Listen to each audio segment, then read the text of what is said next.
So we're going to start out. Kelly. Hey.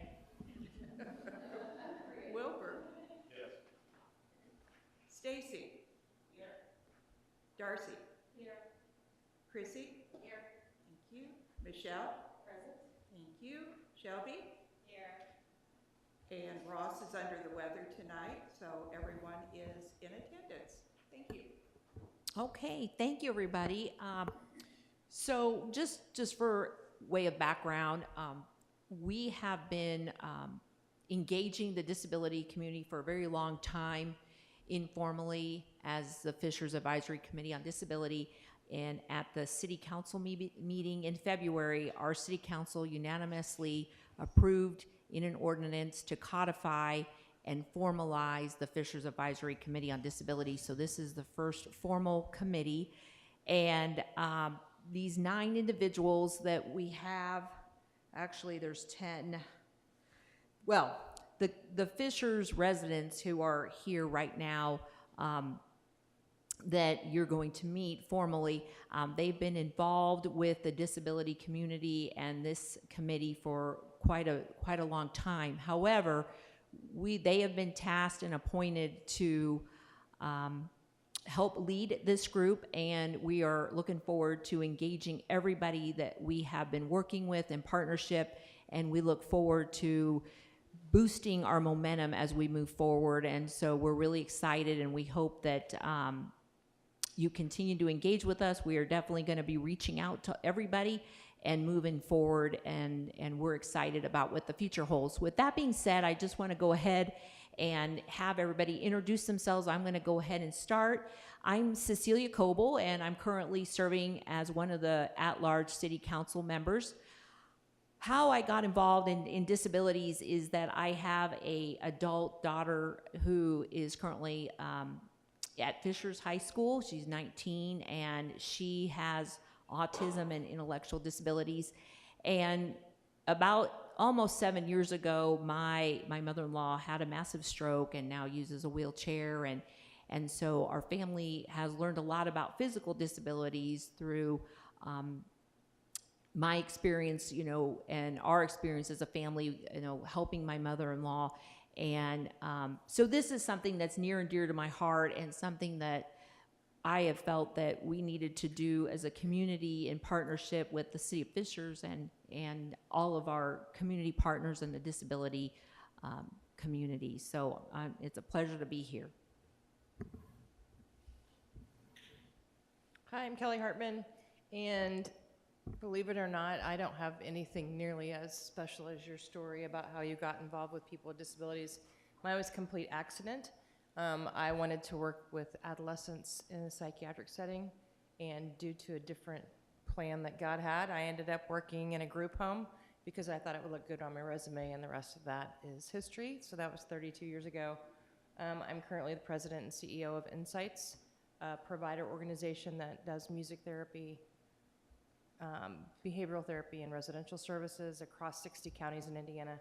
I'm also the co-chair of Outside the Box, and have been involved with these guys for several years as a result of advocacy work with the Arc of Indiana.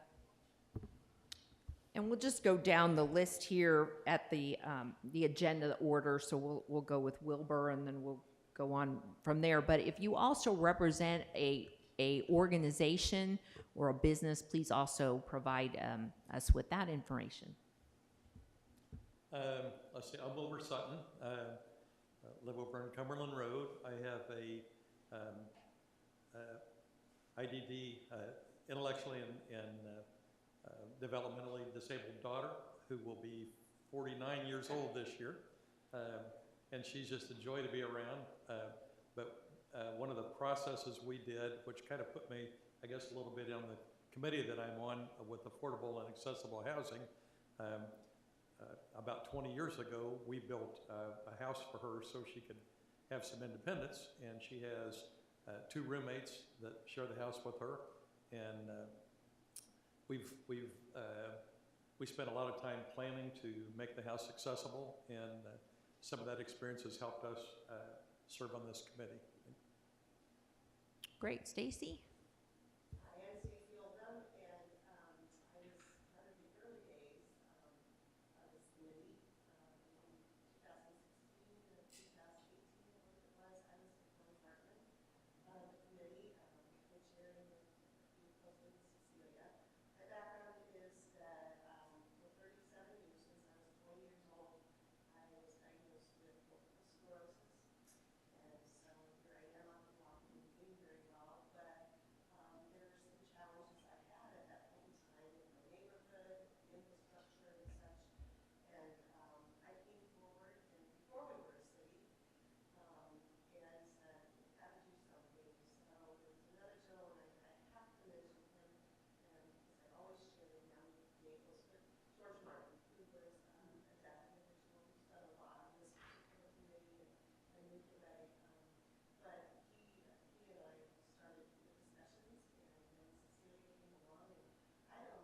Thank you, Stacy and Darcy. Hi, my name is Darcy Keith, and I'm an individual who's experienced brain injury for over 30 years. So that is where my background is. I'm advocating for brain injury prevention as well as brain injury education for that length of time as well. I am one of 7 nationally who serve on the Brain Injury Advisory Council for the Brain Injury Association of America. My husband has had a stroke and mini stroke, so my daughter says that both her parents have brain injuries. He's just acquired brain injury, I'm a traumatic brain injury, and people say we're like 2 peas in a pod because we get each other. So that's a little bit more about my background, which I love doing this, I love advocating, and I have received wonderful support from my efforts and just encouragement from everyone, especially my sorry sisters. Great, thank you. And Chrissy? My name is Chrissy Fogg. I'm the transition specialist for Hamilton Southeastern Schools. I oversee 8 9 through 12 programs at Christian High School and Hamilton Southeastern High School, as well as our 4 transition programs / classrooms for those young adults. I obviously am invested in making sure that the students I work with, young adults, that we help support paid volunteer jobs, whatever their capacity is, and whatever keeps the days meaningful. I'm here to make sure that they continue to be in a community that is inclusive as it can be. And that's one of the things that I enjoy about this community is watching how it's grown. I remember sitting with Cecilia at lunch the first time I started talking. I was just like, oh God, this seems so crazy. And all these years later, it's just amazing all the things that have already happened. So I'm excited to see us continue to grow. I would like to remind all of you to make sure that your green light is on the microphone when you talk, because people online are having difficulty hearing everybody. Thank you for getting us on point here, Kelly. Thank you. Okay, next is Michelle. Hi, I'm Michelle Stelz. I am the Financial Controller for Opportunities for Positive Growth. We are a provider of services. We're headquartered here in Fishers, but throughout the state. And I have been involved with this kind of since things got started, but with OPG for about 15 years. I have some nephews and a niece who are also have some disability diagnosis, so also who are in Fishers, and look to support them in that way, but also all the folks that we support. Thank you. And last but not least, Shelby. Hi, I'm Shelby Slowick, and I'm the Associate Vice President of Human Resources for Conner Prairie. So I believe I represent the employer side of this team, and I've worked for, I guess, over 6 years with this team as it relates to employing the citizens of Fishers and Hamilton County who have wonderful abilities, and I'm less of a focused person on disabilities. So within my position at Conner Prairie, I've been given, for lack of a better term, the control to do what I want as far as job descriptions and creative solutions to employ all citizens of Fishers and Hamilton County. So thank you for having me. Thank you. And then Ross Hillary is not here today, but he is the City of Fishers ADA coordinator, and he makes the 9-person committee head of our group. So we appreciate everything that Ross has done in these last few years and look forward to working with him too. And I just briefly want to introduce myself and another staff member. So since this is now a codified committee, there are going to be staff representatives at this meeting. In addition to Ross, who sits on the committee, we'll also have recording secretary, Kay Prang. She is in the pink shirt. And then myself, so my name is Megan Vukasic. I'm the Director of Planning and Zoning. The Fishers Advisory Committee on Disability lives within the Planning and Zoning Department. And so you guys are kind of housed underneath Planning and Zoning. We also have another staff member here, Samantha Weiskopf. So she is a Community Engagement Manager for the city, and so she will be participating in our meetings as well from the PR side of things. So just wanted to introduce ourselves. Great, thank you. So with that, we are going to move on to the election of co-chairpersons. So this committee does have a co-chairpersons, so 2 individuals. And so I do ask if we have a motion for the election of those positions. I'd like to make a motion for Cecilia Cobble and Kelly Hartman to remain, if that's allowed to use the word remain, to serve as co-chairs. Great, so I have a motion for Cecilia and for Kelly. Do I have a second? We have a second by Wilbur. Then all those in favor say aye. Aye. All right, the motion carries. Thank you. Next, we'll move on to the appointment of the recording secretary. This does not require a vote, but it does require an appointment. So do we have an appointment of Kelly Luark and Kay Prang as the recording secretary? Yes, I would love to appoint them to be our faithful scribes and secretary. Wonderful. And then this will show up on the agendas moving forward, but we don't have any right now. But number 5, approval of the previous minutes. So each meeting, you guys will need to approve the minutes from the previous meeting, which Kay, as the recording secretary, will draft.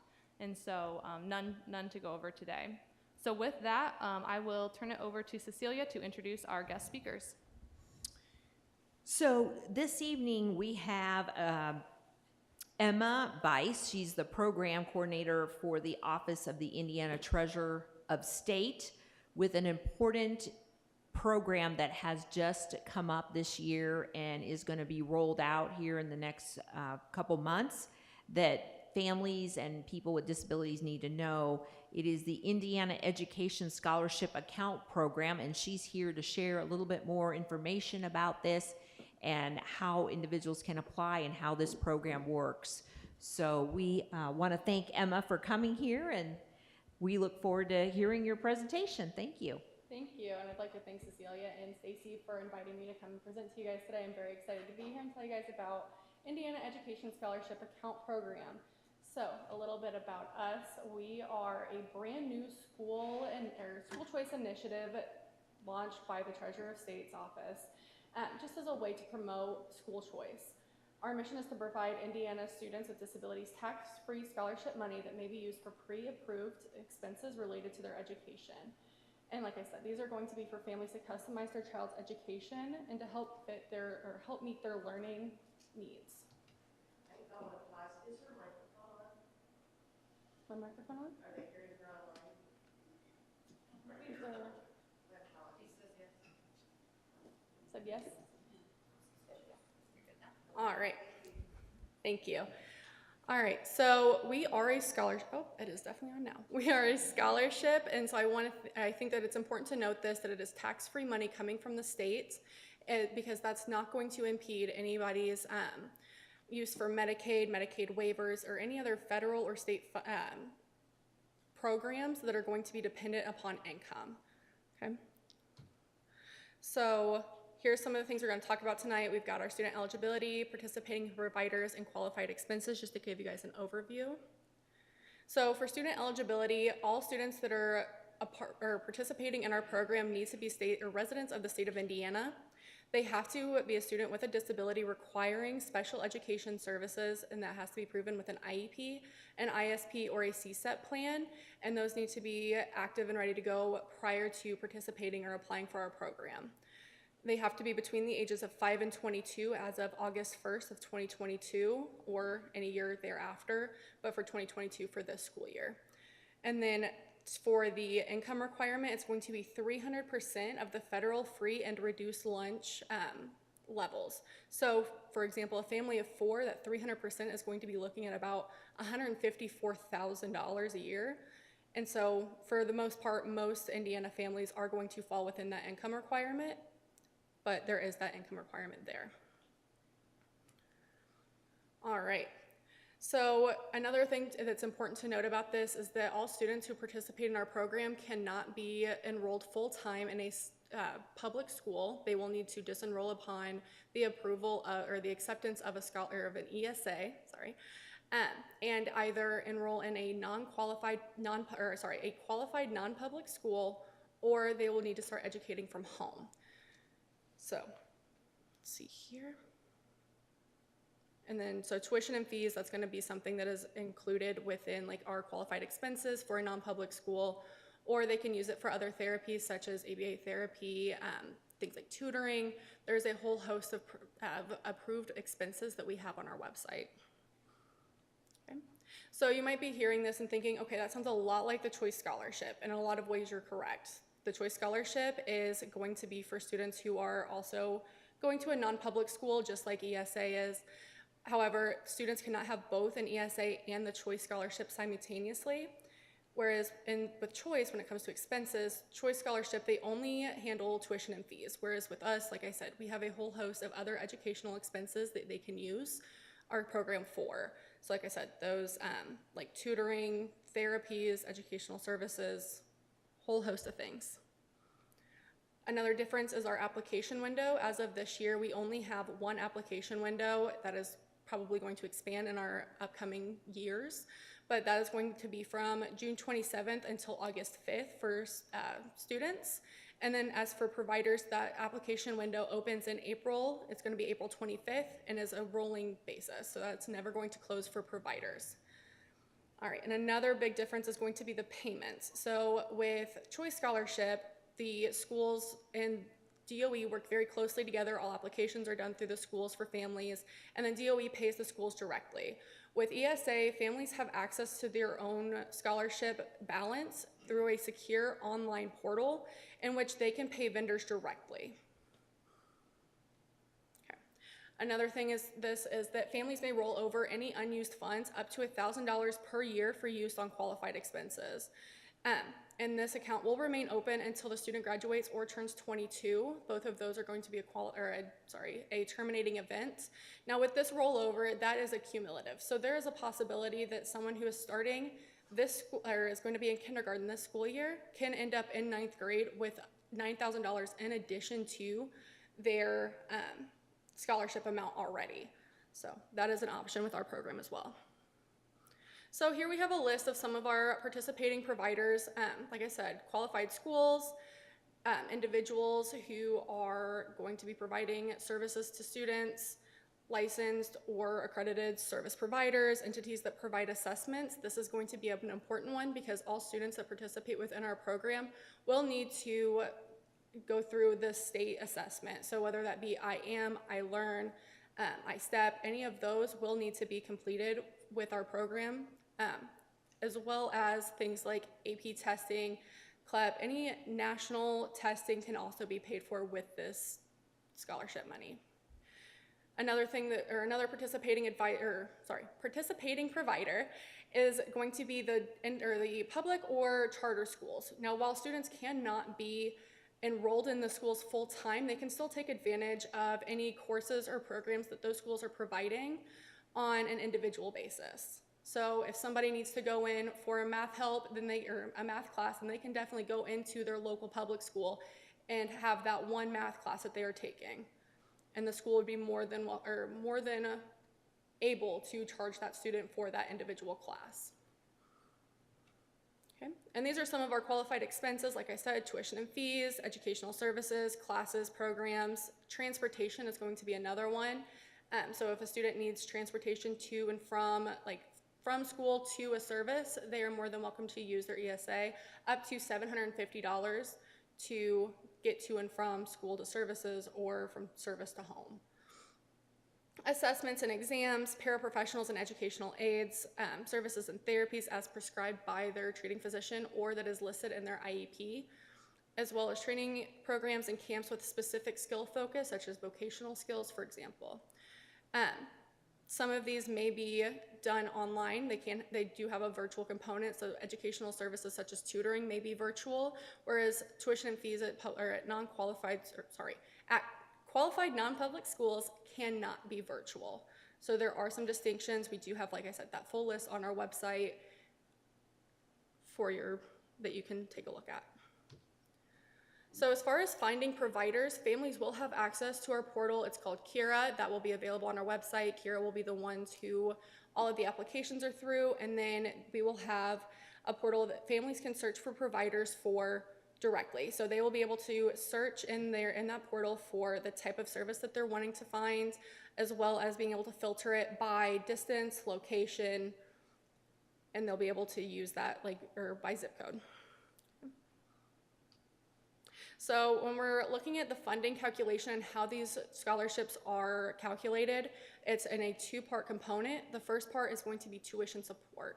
So rather than the Department of Education paying the public schools exactly what that student is going, or the tuition support to educate that student, since that student is not going to be enrolled in that school, we take 90% of that tuition support and put it into the ESA. The second part of that is going to be the APC, or the additional pupil count, and that is going to be the special education dollars that is going to be based upon the student's level of disability in the IEP, ISP, or the CSET plan. And that's going to be there's 3 different levels. So the third level is going to be things like your speech and language pathology. In fact, that's going to be the only one in level 3. Level 1 and 2 have several different components to it. So level 1 is going to be your higher disabilities, in quotes, things like autism, multiple disability, whereas level 2 is going to be your like other health impairment. Like I said, there's a laundry list for both level 1 and 2. But the Department of Education already has something set aside that's going to say how much is allotted for each level. And so when we're looking at that student's application and that student's IEP, we'll be able to calculate what amount they get based off of APC funding. Okay.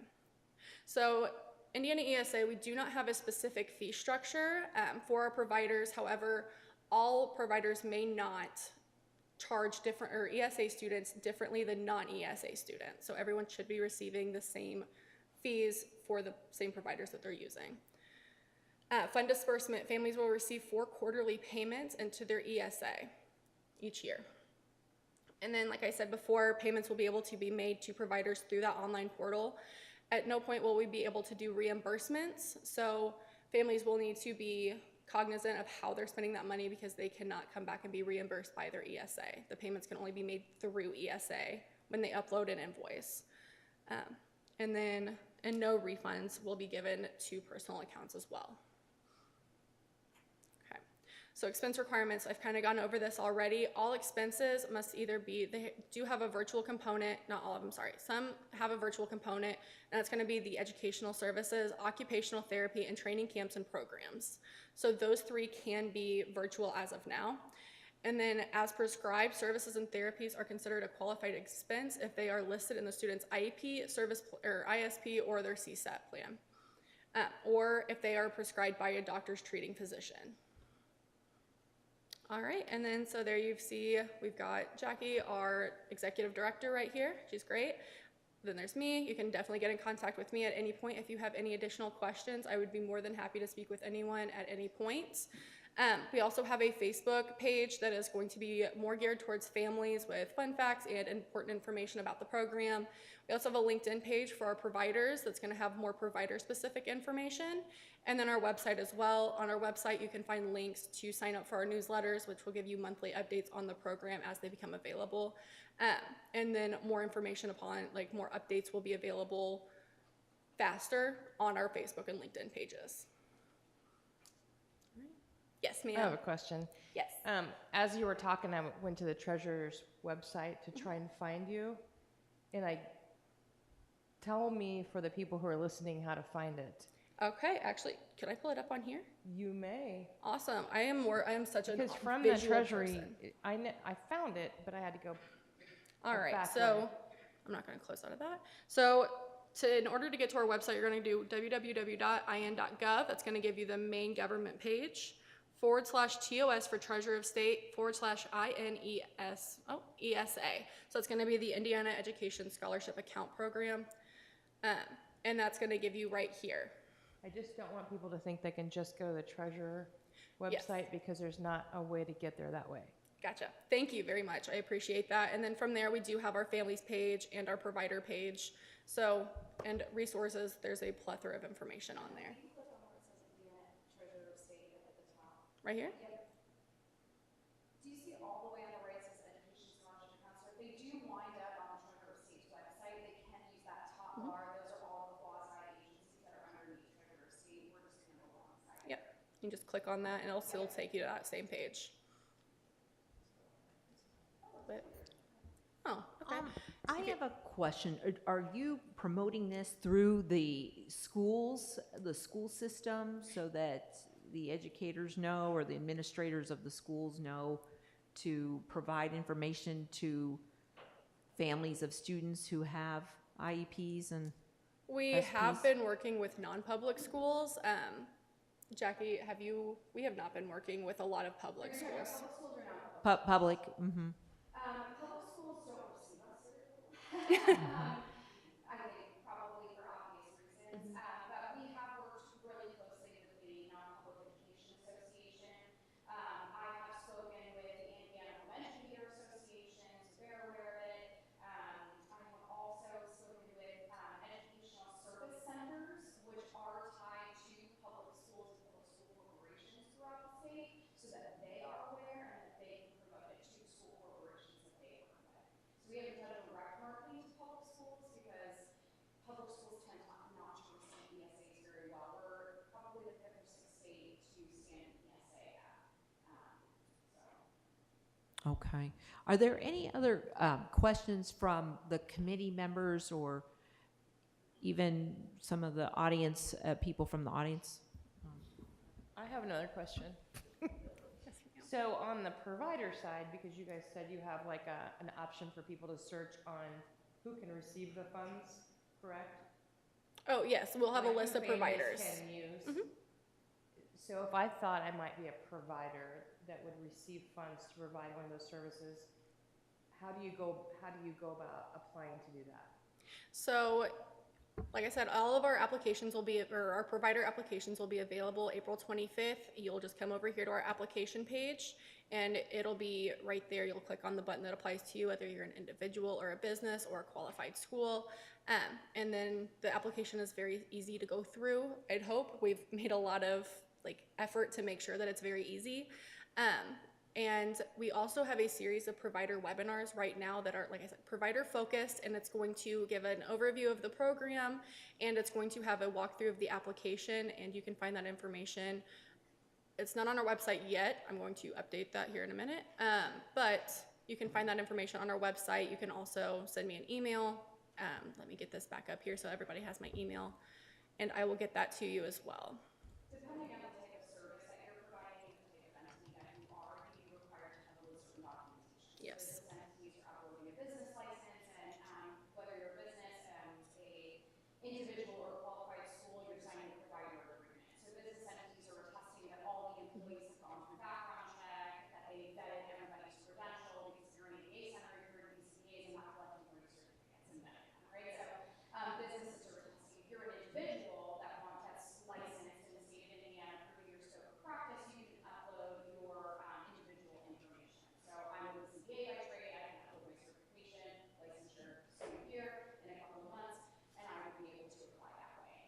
But everybody would have to create a marketing profile that would be public facing, and that would go in that search function. So that's kind of built into the application process. It's not a heavy lift for providers to have to do that outside of their application. Most of it's actually pulled right from the application information, but you'd be able to upload like a logo, if you had like a business summary that you wanted to include, including different languages that you might provide or a specialty that you might offer. That all can go into your marketing profile so that families can search specifically for each one of the disability of their student.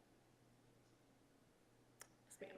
Stacy Williams, I do have the provider webinar list. I did get an email. I brought it, and it has a QR code on there I can share with our secretary, so that perhaps that URL could be included. But I do just want to get on record that the 12 tonight was Northeast Indiana. Central Indiana is April 19th for a webinar. It's in Central Indiana. So they are up and coming, it looks like, throughout. And I'm not sure if you know, if it says Southwest Indiana, and I'm in Northeast Indiana or whatever, is it okay to participate in that one? Or do you just divide it out that way? We were dividing it up so that it was easier for providers because there are time zone changes across the state. If there is one that you are not able to, if you're not able to make it to the Central Indiana one, then you are more than welcome to pop on to another one. That's what I thought. I will provide this for our records and see if we can share that in our notes. Absolutely, thank you. All right. Yes, ma'am. My parents can bring in Muncie, Indiana, with the training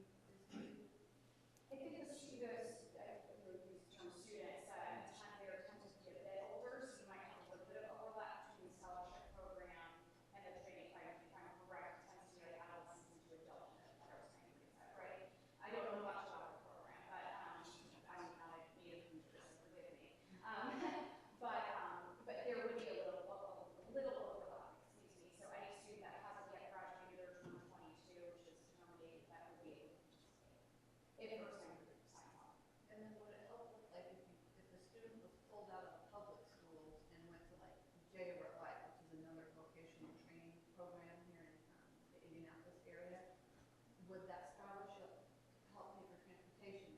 Because there wouldn't be transportation like there would be in the public schools. Are they still enrolled in the public school?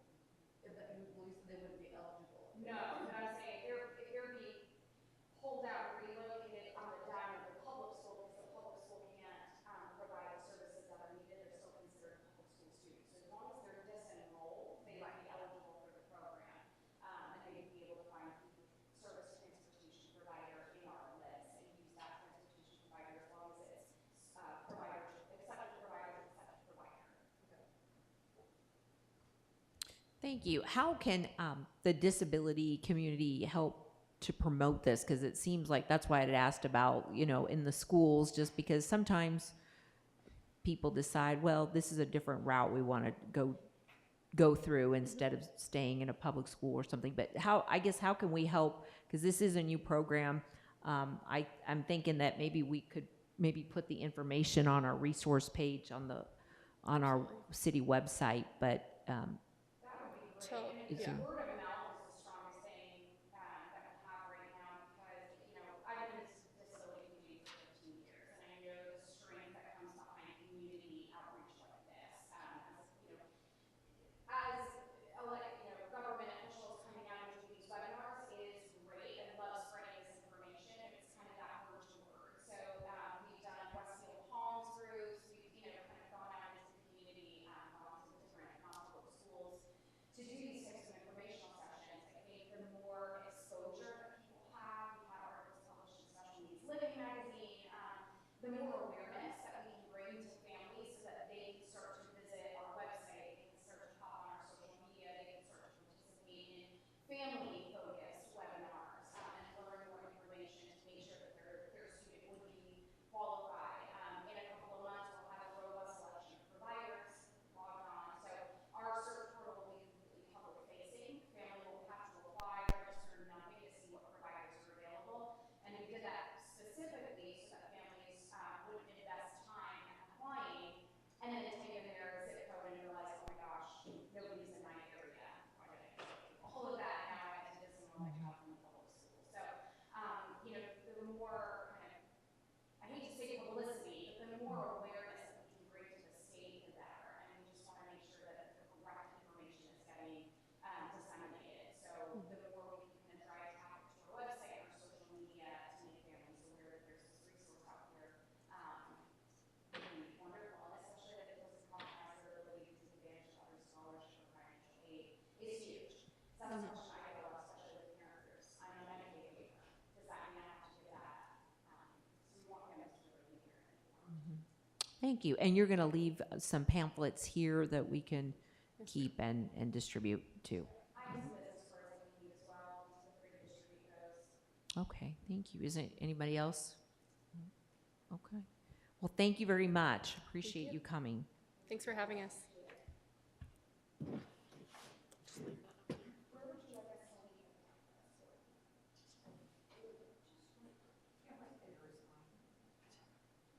is somewhere on the table. We'll grab them. Okay, we wanted to share just a little overview of our March Disability Awareness Month activities. It was an amazing month of March. The theme for 2022 March Disability Awareness Month was Achieving More Together. And Darcy Keith was our kickoff speaker, and it was amazing. It was very informative. I had a lot of people who attended or saw it online said, they could relate to her story about being in an accident and having a traumatic brain injury and the journey to get to where she is now. It moved a lot of people, and it was very touching and informative, and people walked away with just a whole different outlook about, I think, disabilities in general, and it was wonderful. We couldn't have done this without our sponsors. Our title sponsor this year was Old National Bank, and we really appreciate that, and a number of other sponsors, and of course our March Disability Awareness Month committee members who worked many hours to give feedback, provide ideas, and create the events that we had for the month of March. And of course, the staff at the City of Fishers did an amazing job, the PR marketing department, and Ross, Hillary, and Megan and her team, they did an amazing job. But one of the highlights this year was we partnered with the One Zone Chamber of Commerce. It's the Fishers and Carmel Chamber of Commerce, and they are really excited about continuing to work with the Fishers Advisory Committee on Disability and help us lead the way to provide more opportunities for meaningful work and employment and education of the business community about how they can employ people with intellectual and developmental disabilities. So we had a wonderful speaker, Dub Gepner, and he spoke about a photographic journey through an inaccessible world at the March One Zone Luncheon. And again, Jack Russell, the director of the One Zone, said that he received many calls from his members and businesses that said, I went back and I looked at our parking lot, I realized that the signage was wrong, that the parking spaces were wrong, that we need to look at things differently. So it was very, very impactful. So we're very excited about the partnership and continuing working with the One Zone. The Hamilton County Transition Fair was amazing. There were over, I don't know, probably 60 vendors that were there providing resources, information to the disability community on what is available out there, especially for individuals that are transitioning out of high school and into adulthood, and that was wonderful. The Prison Project of Fishers did their spring performance over at the Switch Theater, and this is a new inclusive theater group that is working with individuals with disabilities and others to help those that want to perform. And so we saw a lot of singing, dancing, acting, performances. It was wonderful. And another big highlight was the One Zone Caffeinated Conversation. Again, our employment subcommittee is going to talk a little bit more about that, but it was one-to-one conversations with businesses on how they can start looking at employing people with disabilities and how this process works, who does the training, the job shadowing, and it was amazing. And then Fishers Music Works ended the month with a symphony of celebrating Beethoven's 250th birthday. It was at Legacy Bible Church, and it was music from Beethoven, who had hearing issues, and a lot of people don't realize that, and he was able to create this beautiful music. So we are always so fortunate and excited to work with our community partners and to continue partnering with more people and to celebrate the contributions of people with disabilities and educate the community on inclusion and employment and different things that this committee is doing. The other thing we did is we recognized people in our community for what they're doing to help advocate for disabilities and for their community service and contributions to the Fishers community. So we gave out some awards this year. So our recipients of the 2022 awards were Tom Rich with the Accessibility Award. He is the former Fishers Arts Council president, and he has been an extreme champion of inclusion of people with intellectual and developmental disabilities in the arts and culture, and he's been leading the efforts of our arts reception and providing opportunities to have these artists have their works around the community hanging so that they can be shared and appreciated and purchased by people in our community. We gave out the 2022 Life Without Limits Award to Carter Gordon, who has done amazing doing a lot of community service in our community. He's an Eagle Scout. He works at the Cat Hatchery Nursery at the Humane Society. he also volunteers at the Agri Park and works with some of the folks at our Parks and Recreation department. And he's an amazing student and athlete at Fishers High School. And he's just the greatest guy and always positive and friendly. So we were excited to award him that award.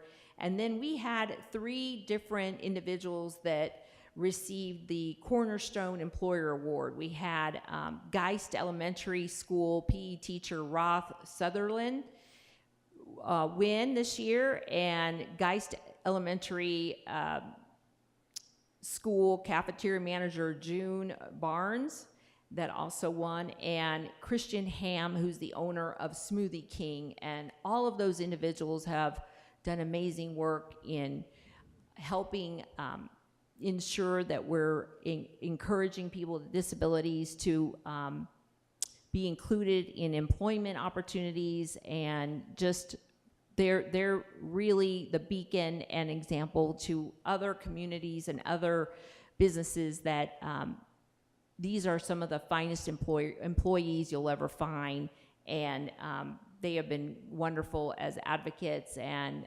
wonderful employers to the disability community. So those are some of the highlights. I don't know, Kelly, you want to share anything else? Did I miss anything? No, just that we were challenged again with making decisions about COVID and how to move forward. And despite those challenges, I think March was just an amazing month this year. There were lots of tears at the awards presentation. It's just really cool to see people who have who learn differently or are challenged uniquely, I guess, really rise above and be model leaders in our community in different ways. So I thought it was a really inspiring month.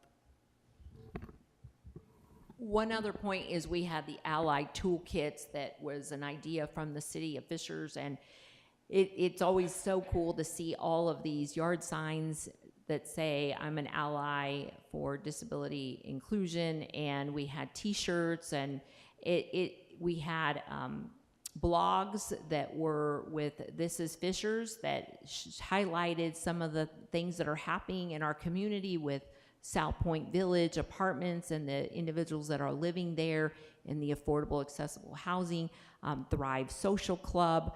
And we look forward to more stories about disabilities and the achievements and contributions that people with disabilities are doing in our community.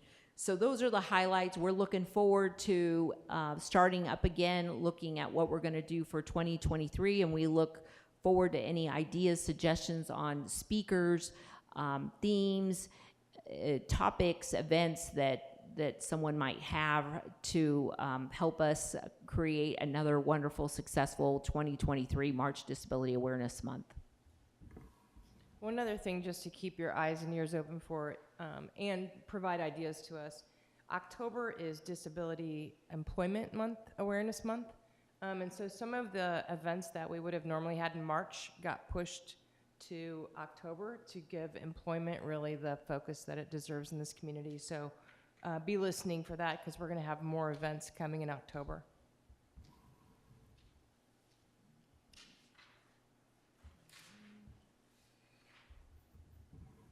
So next, we are going to have an employment report by Chrissy Pogue. Chrissy Pogue and Michelle Steltz have been leading the employment efforts that we've had going on here for a number of years, and so we want to have a little overview of the things that they've been doing up to this point, and she's going to give us a little overview of what this committee has been doing with regard to employment. As I'm making this list, I realize we're doing a lot. That's why we're so busy. It's okay. It's all good. So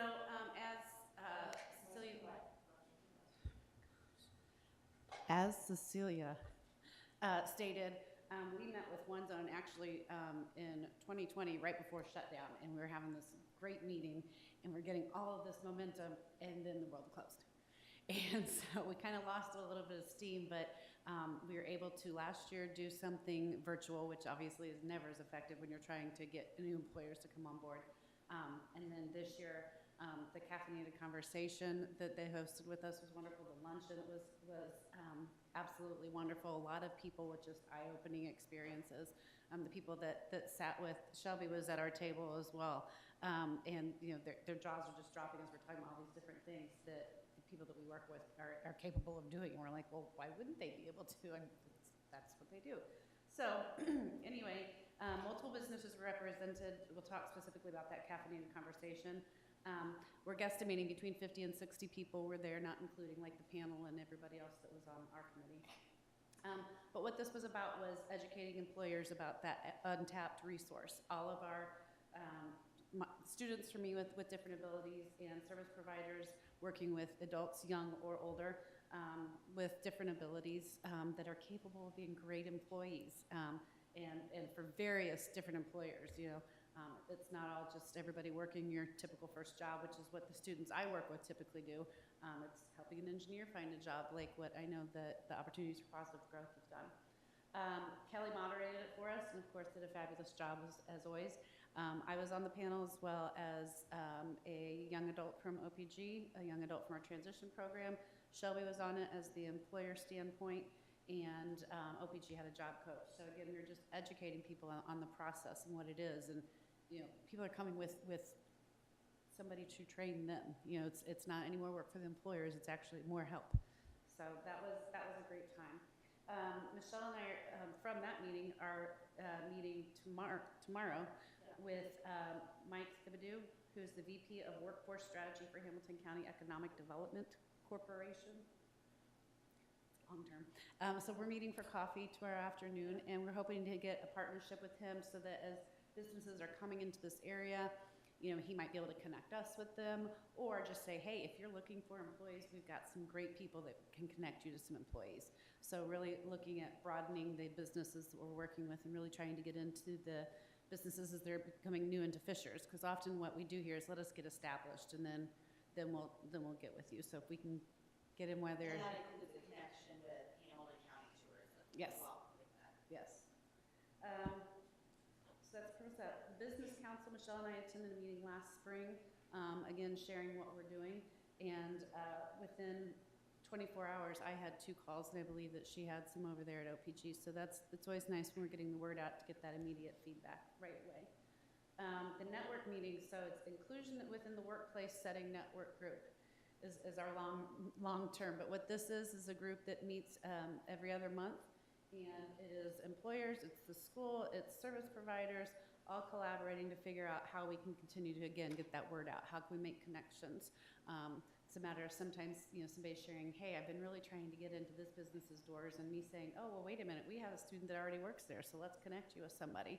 So it's a really good way to make those connections and to help expand the businesses that we're working within. Our next meeting for that will be May 12th at 8:30 at OPG. So, inclusion within the workplace setting network group. We probably need to look at a different acronym at some point, but it's been great, and we're really hoping to expand on that to really maybe doing matching of, you know, we have this employer that needs this work, and we have these people ready to maybe, you know, start looking at that. So there's a lot of great things happening. We did talk at the last meeting about having what we call like a one-pager. So something to highlight specific employees or employers or, you know, contacts. Shelby offered to, you know, be the person, hey, if you're in HR and you have questions or concerns or, you know, want to have a safe, courageous conversation, to be that contact. So I was kind of playing around, and I sent a draft to Michelle of like a newsletter, just one of those small newsletters. And I just had a highlighted employee, highlighted employer, and then, you know, was going to put something about, you know, obviously what Shelby said she would do, then put something about like a list of vendors that would be able to, you know, work with these employers, and then an area of who's hiring. You know, so as these businesses are coming to us and saying, hey, because there are times people will call and say, hey, I need, and I'm like, oh, my kids have jobs. It's a wonderful problem, but, you know, so often we do share between other agencies or whatnot, but it's just a nice way for everybody to have it, and then they can just forward it on. So if they've received it via email, then they can forward it on to anybody else they know, and again, hopefully another way for us to get the word out. Kelly alluded to October events. October 7th will be the reverse job fair, and that will be held at Grace Church in Fishers. What that is instead of the future employees having a booth, or I'm sorry, the employers having a booth, the employees will have the booth. So they will not necessarily have to go up to people. People can come up to them and approach them. There will be a short employer 101 beforehand to educate the employers. Just because they're not making eye contact with you doesn't mean they're not listening. Eye contact is something that's difficult for people within the autism spectrum. So educating them on that. They'll have short bios, so they won't have to necessarily go to every table. They can pinpoint who they want to see and go from there. So that is something exciting that we're trying to plan for the third time. That hopefully goes through this time.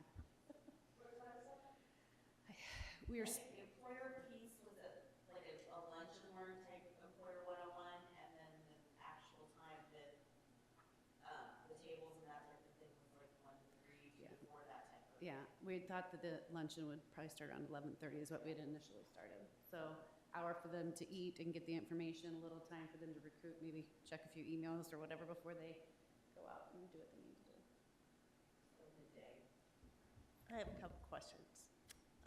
The first one is, you've been working at this so long. I wonder if there are facts and figures and numbers and something about the efforts that you're doing and how many more folks with disabilities are employed now. Are we increasing those in our community that are employed?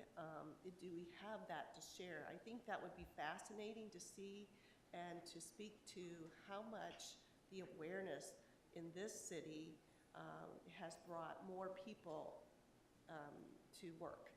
So I didn't know if that's possible. Yes, we're actually working on that right now. So as we move forward to have a metric, to have actual numbers of from year to year, how many more businesses have we reached, are starting to employ more people and that kind of thing. So yes, we're working on that. So Working on that baseline. I think there's a great story to tell. I think there is.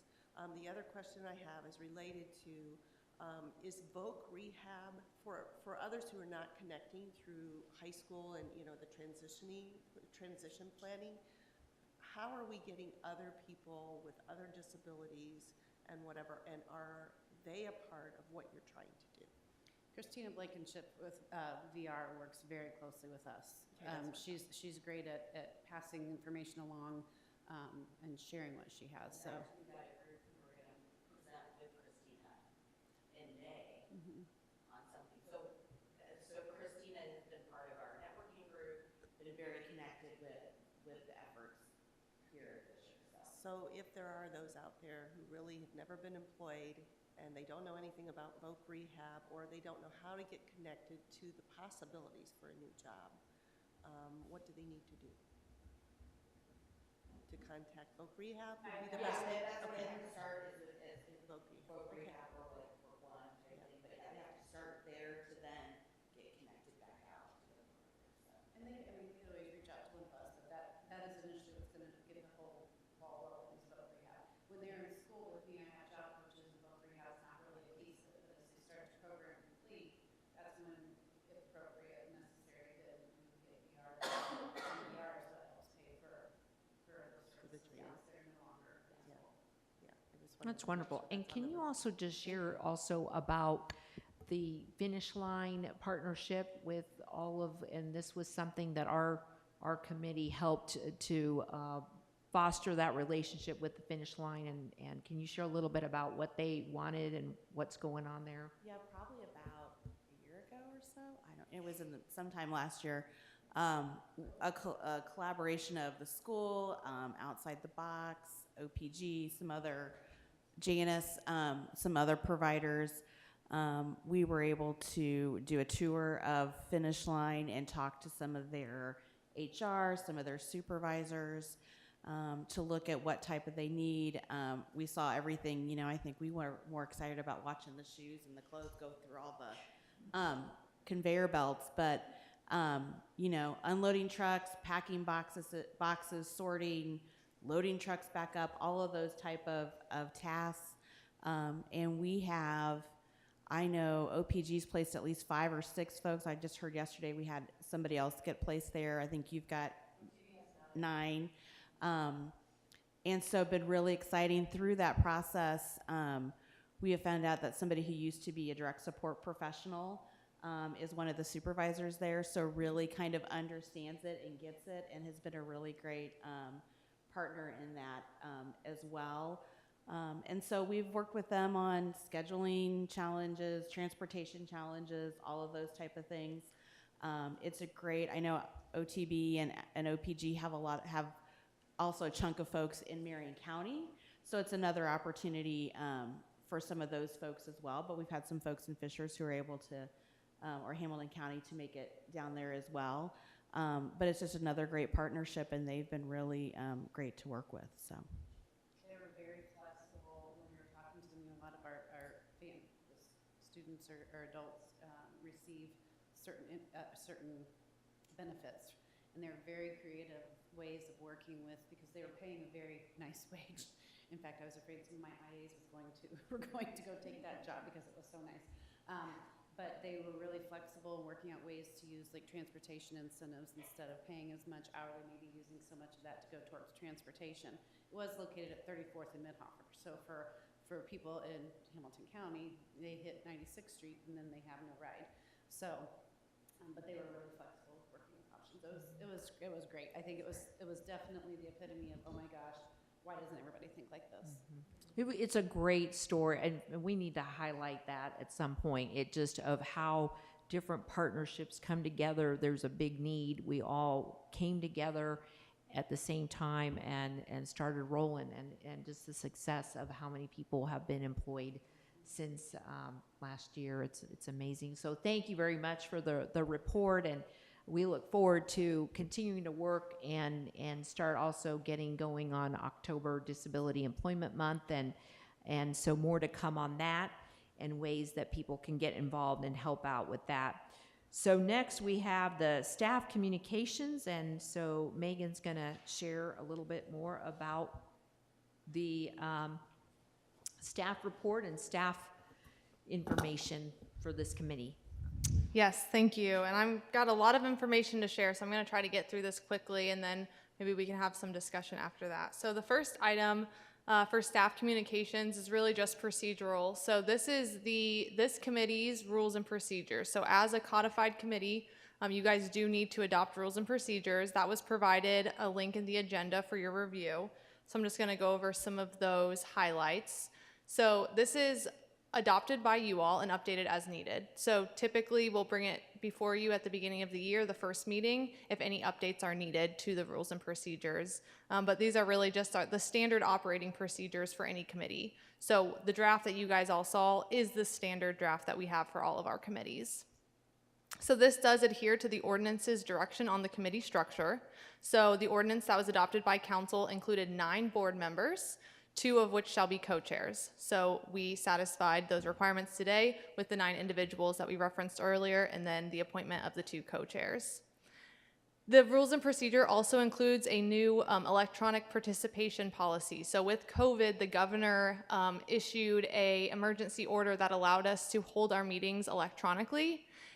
Because that emergency order has expired, the state has now adopted a standard electronic participation policy for all boards and committees, even outside of these emergency times. So that is included in this rules and procedures. Basically, if you are going to be on vacation, but you still want to participate in the committee meeting, you can participate electronically. There are some stipulation to how often you can do that. So you must attend at least 50% of the year's meetings in person, and you cannot attend any more than 2 meetings electronically in a row. So if you do need to participate electronically, please notify myself, Ross Hillary, or Kay Prang that you will be participating electronically, so we can work with our IT department to get that all set up appropriately. And then this rules and procedure also establishes a quorum requirement of 5 voting members. So in order to conduct any business, 5 members would need to be present. either in person or electronically. Any questions on those rules and procedures? That will require you all to adopt those tonight. And I believe that Kay will send that out via DocuSign for signatures, or do we have an it will be DocuSign? Okay, great. Any questions? This may or may not be appropriate right now, but as usual, I'm going to say it. I want to be clear, especially to all those people who are not in the room today on live stream, that what you just outlined as this ordinance basically establishes that the direction of committee structure is 9 board members, right, and 2 co-chairs. It doesn't mean that the multitude of people who are involved in this committee, the subcommittees, and who have been really instrumental in doing all the work that got us to this point, it's not that they're excluded. This doesn't change a great deal other than putting a structure around a committee format, adding rules, making us official, and allowing the work of this larger community to last in perpetuity, right? So that's the joy of this. There's rules that go with it, but I don't want anybody to feel like there's only 9 committee members and that is it, because that is really, really not it at all. Yeah, so that is the structure of the committee, but this is still a public meeting, and so anyone in the community is welcome to attend these events and participate with this committee as a public meeting. So yes, thank you for making that clear. And then I've also got here, this is just text taken from the ordinance, so this really just goes over the duties of this committee. So the committee shall further assist the city's efforts of becoming a community where persons of all abilities are recognized as a key component to our vibrancy, where persons with disabilities are recognized as vital members of the community, and to establish priorities and strategies to address the various challenges and needs facing the disability community. The committee will promote inclusion and accessibility and strive to make Fishers a community where people with physical and intellectual disabilities can live life without limits.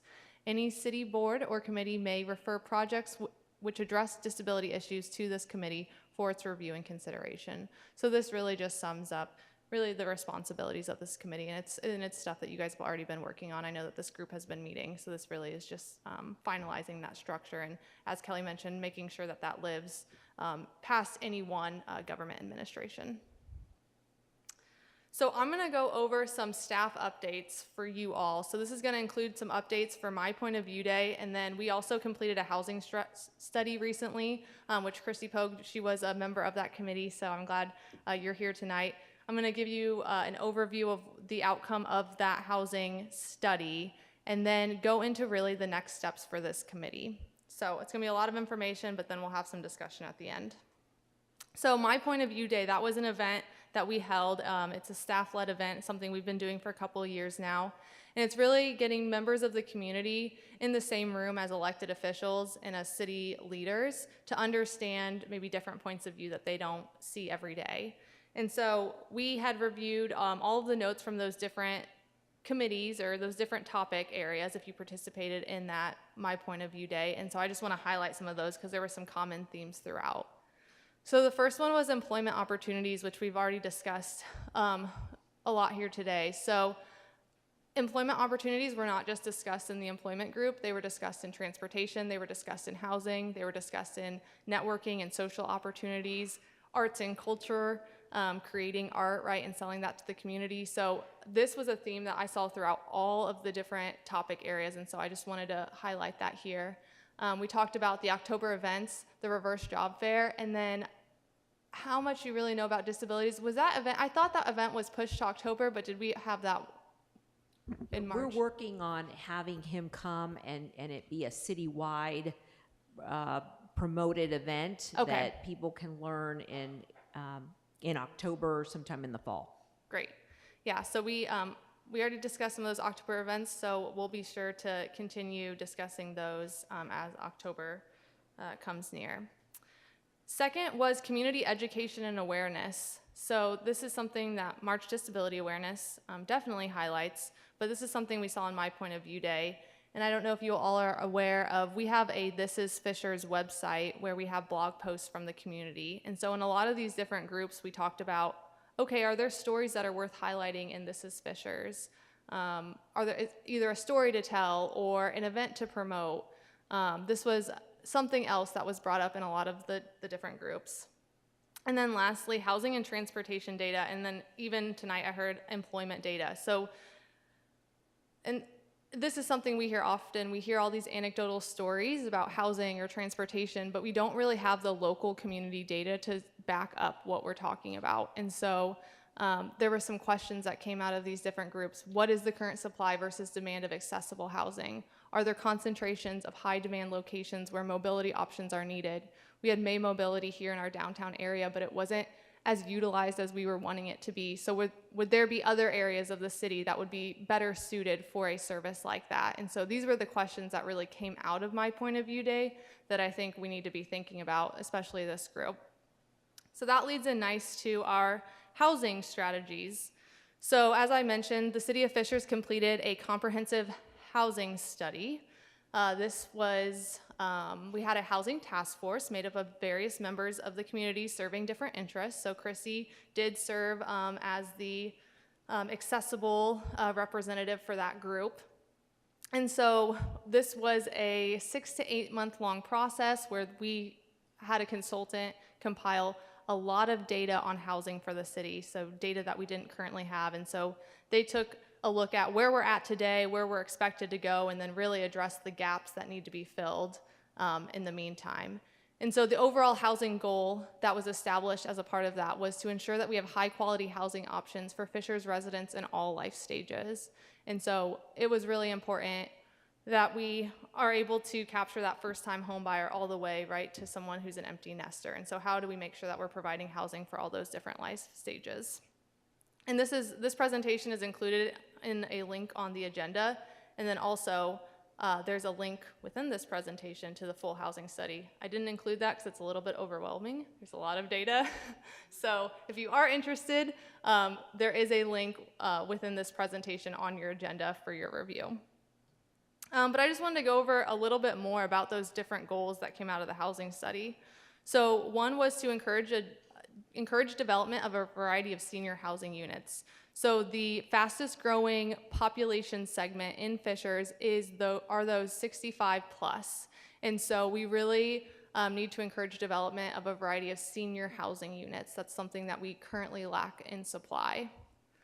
Second was encourage the development of housing types to attract and retain young adults. So that first point, that gets to the fact that our population is aging, but the housing study also found that we have a significant amount of young adults moving into our community, which is really exciting. So the fastest growing population that is coming into our community are those aged, I believe it was 25 to mid-30s. And so making sure that we have housing types that can also attract and retain those young adults. Third was to maintain a high quality rental housing stock. So we focused a lot on ownership versus rental. Rental is becoming more popular, and so how do we make sure that we maintain the high quality rental housing stock? And then really I think what's important to bring up with you all is there was this last topic of social services and affordable housing. And so the question was, how do we support social service providers and housing development organizations that are providing housing for populations with additional needs? And so we included this in the housing study, but that housing study really didn't focus on the accessible community. So we gathered a lot of data on what our current housing stock is, but we really it wasn't within the scope of work for our consultants to look at the accessibility community. And when you're looking at data from that lens, it's very hard to get it through the census or through HUD. It's very localized information. And so I'll talk a little bit about this later, but I think there are some great opportunities for this committee to take on that the City of Fishers is willing to support. So before we go on to next steps for this committee, I did want to just highlight, this is the Fishers Advisory Committee on Disabilities mission statement, and this comes from our website, so this is something that you guys had already discussed and adopted. So it says, the committee's mission is to bring the community together, businesses, organizations, residents with disabilities, and various stakeholders to establish priorities and strategies to address the various challenges and needs facing the disability community. Their goal is to promote inclusion and accessibility and strive to make Fishers a community where people with physical and intellectual disabilities can live without limits. So that's very similar to the language we saw that was adopted in the ordinance. So thinking of moving forward with this committee, we We have this codified committee. We heard from what you all have been doing, really where the city's at, and what came out of my point of view day. And so these are really staff suggestions on how this committee can move forward. So first is promoting disability awareness events, which is something you guys currently do. So this also includes the March Disability Awareness Month. So 2022 focus, what can we work on this year? Really working on promoting the October events. How can we make those stronger? How can we support those? And then focusing on 2023 March Disability Awareness Month. So I think that that would be a good topic of conversation for the next committee meeting on what that looks like. Second is community education and awareness through This Is Fishers. So having story ideas that we can promote on the This Is Fishers blog. So for this group, and not necessarily for tonight's meeting, but maybe something to discuss next time, or if you just want to shoot Ross or I an email, what community events are coming up that should be promoted, and what individuals or organizations should be highlighted. So this committee can come up with a list or let us know as staff what's going on in our community that we can help promote. Our PR team will need to take a look at that list. We can't make promises on what they'll promote, but they'll take a look at the information that we compile. And I spoke with them earlier, and Samantha is a part of that team, and they are very excited about being made aware of what's going on in our community, because that's something that they don't know everything that's going on. I also just wanted to, and we'll send this around, to you all, but we have a one-pager on, we have a community calendar on This Is Fishers, and so anyone can submit any outside organization event that we can then just have on our city website. And so right now I could go on there, click a link, not even as a staff member, just as a community member, and put in my event information, and then that gets posted to the website after our review. I'm sure we have some sort of review. So that is something that you guys can all do as well yourself. So that is open to anyone in the public, and I can share that information after this meeting. And then the last thing here is the local disability data and resources. So you guys have done a really great job at compiling all these resources, and we have them on our city website. But again, what's missing is really that local disability data. And so we asked the consultant that did our housing study to put together a proposal if we did an accessible housing report, so kind of a sub-report of that housing study. And so they provided us with a scope. The city of Fishers we don't have it budgeted for this year, but for the entire scope. And so really what I wanted to bring before you all is that we're willing to put up a 50% match on the cost of that. And so we'd be willing to put up, the total scope is $13,000, which may seem like a lot, and it is a lot, but also this information is hard to gather, as I mentioned. So it's gonna be a lot of grunt work of calling these organizations, having interviews with stakeholders, and I really can't stress the importance of gathering this data over the next 5 years for decision making.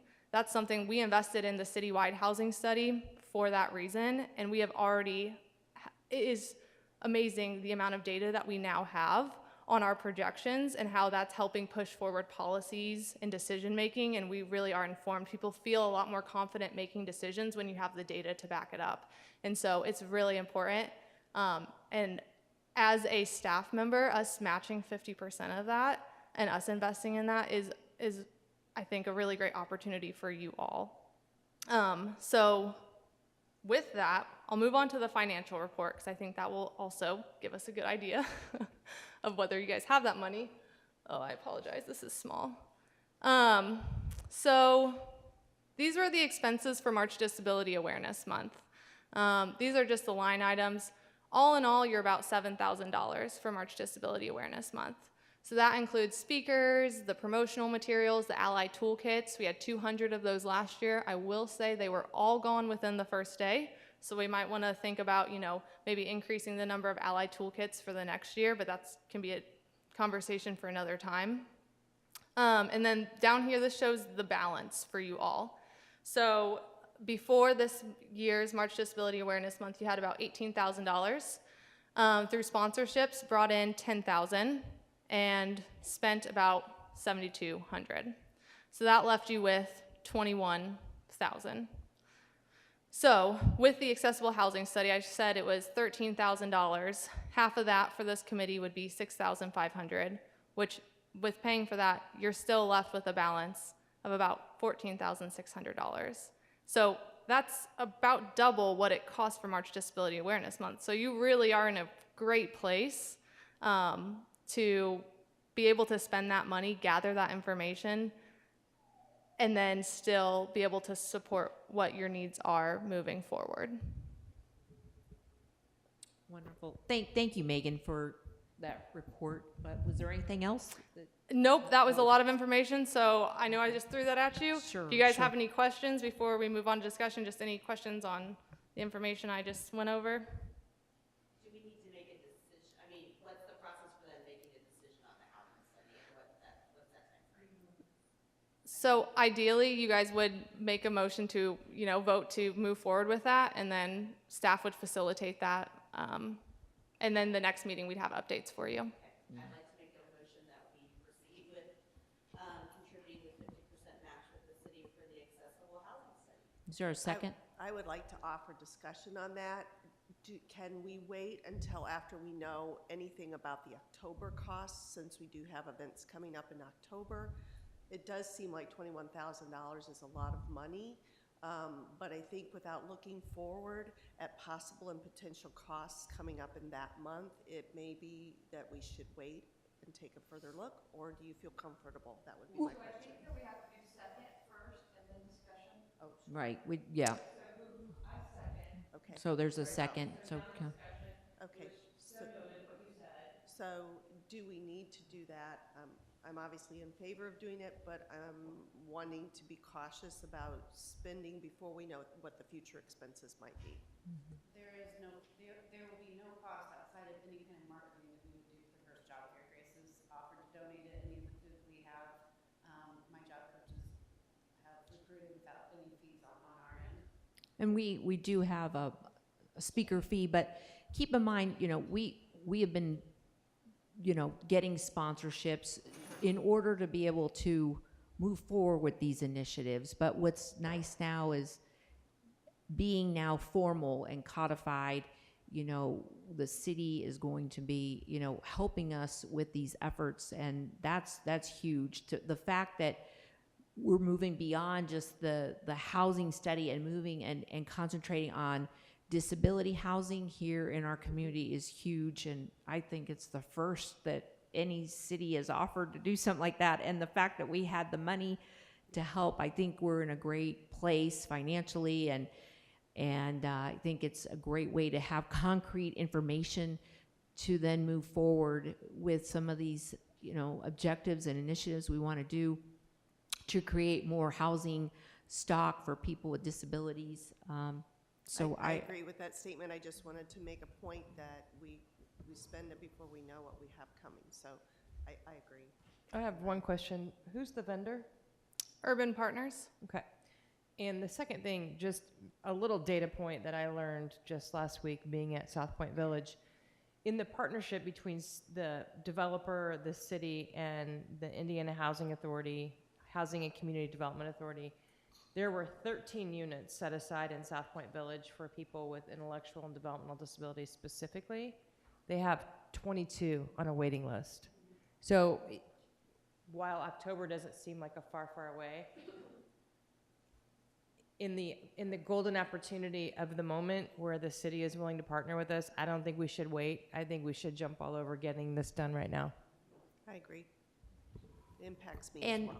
in talking to a lot of families that have adult children with disabilities now, they're looking at, my loved one can't, a South Point Village living structure would not work for those individuals. And so what other types of developments, what other types of models are there that we could, look at doing here in the city of Fishers? I know I'm headed to Austin to look at Marbridge, and I went to Arizona just recently to see Treasure House, and there's a lot of different models out there that, but without information, it's hard to really talk to policymakers and say, this is why we need this, right? So I think it's a good thing.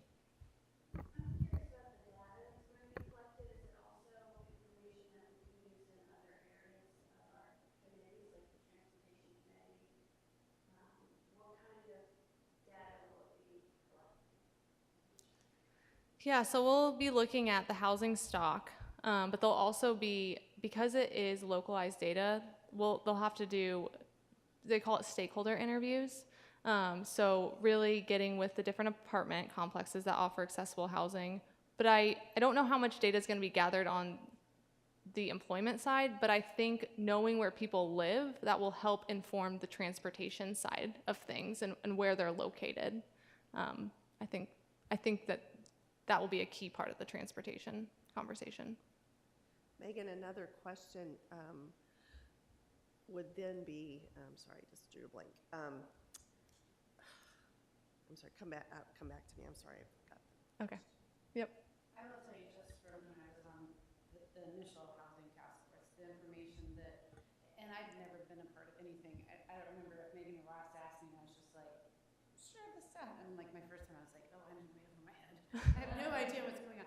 But the information that they gave us that was nothing that I would ever expect to get from it was just mind-boggling. And here, you know, the people that are coming here that are of retirement age like to be somewhere that they can walk everywhere because they don't want to necessarily have to drive and they want to be close to entertainment and dinner. And I'm like, I thought we were just figuring out what we were doing with some land. You know, so it really did bring great information that I think would definitely benefit other areas of this committee and maybe even others as well. I just think in terms of your service providers, your population, you know, you have more entertainment, you have more, that's jobs.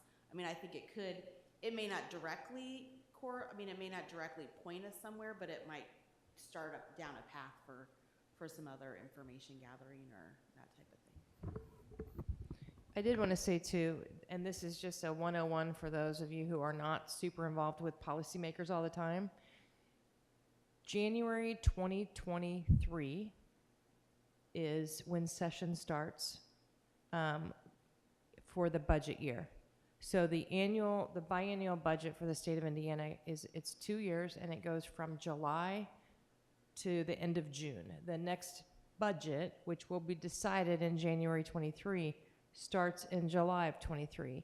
So when you look at timing of things like this, a housing study done now is much more powerful than a housing study done, which we may not have much time to plan if there's any impact on budget and spending and an ask of a policy question to any of our folks who are state reps or senators who might have a decision. We're going to be able to give them data to help make decisions about spending, and that only happens every 2 years. So I think the timing is really key. The other thing, Megan, would this include an ability to survey disability, the disability community in Fishers as well, like to gather, like Yep. from our group to be able to share a survey to get more direct feedback from the residents too, as to what their needs are as well. Yeah, so they're going to conduct a series of stakeholder interviews, and so Okay. we'll work to identify who that is, but we'll make sure to engage this group on So who those we individuals would are. be able to invite the disability community to be a part of that, right? Yes. Okay. All right, so we have a motion on the table. We got a second. Do we want to do a roll call? Okay.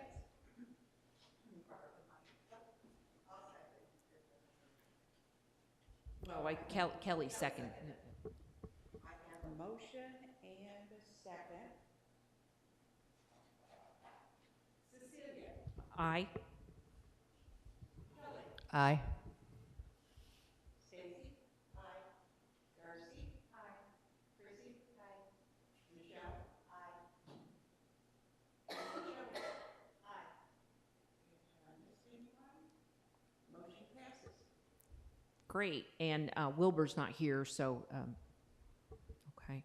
Wonderful. This is really, I am just super excited about this. This is, I'm telling you, it's a proud moment today, honestly, that, and maybe I don't know my facts, but I think we're the first city to do something like this as it relates to disability housing. And for that, I am just so grateful, and I'm excited about what the future holds. And I'm, again, we're going to be reaching out to everybody.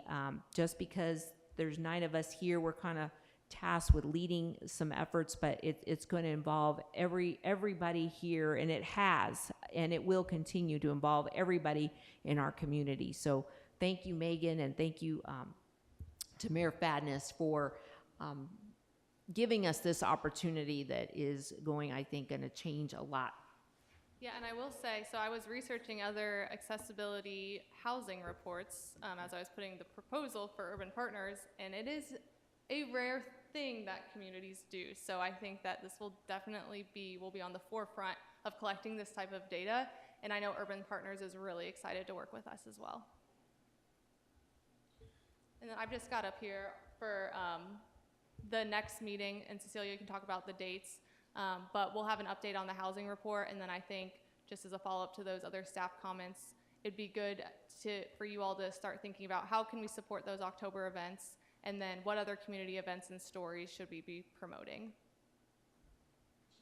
Yeah, so those of you that are here at this meeting, and those of you watching right now, if you want to reach out to us, and if you're interested in getting involved with the upcoming October employment efforts, let us know, or any ideas on the Thrive blog posts to share more information about what's happening as it relates to disabilities.